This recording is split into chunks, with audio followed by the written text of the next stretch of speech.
Hello guys, প্রথমে আমি পেঁয়াজ, লঙ্কা, উচ্ছে আর আলু ছোট ছোট টুকরে কেটে নেব।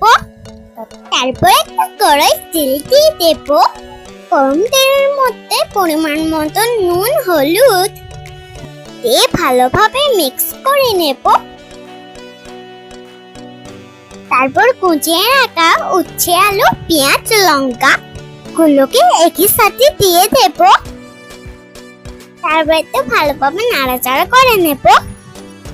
লাইক, কমেন্ট আর সাবস্ক্রাইব করে দিও প্লিজ।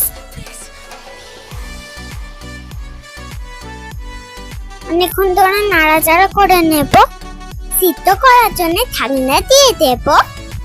সিদ্ধ হয়ে গেলে ঢাকনা খুলে ভালোভাবে নাড়াচাড়া করে নেব। বন্ধুরা, তোমরা হচ্ছে আলু ভাজা রেসিপিটা বাড়িতে করে দেখবে। ভাতের সাথে খেতে অসাধারণ হবে।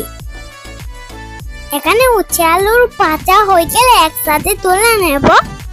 বন্ধুরা, এই উচ্ছে আলুর ভাজা থেকে তো অসাধারণ হয়েছিল। ওকে, বাই।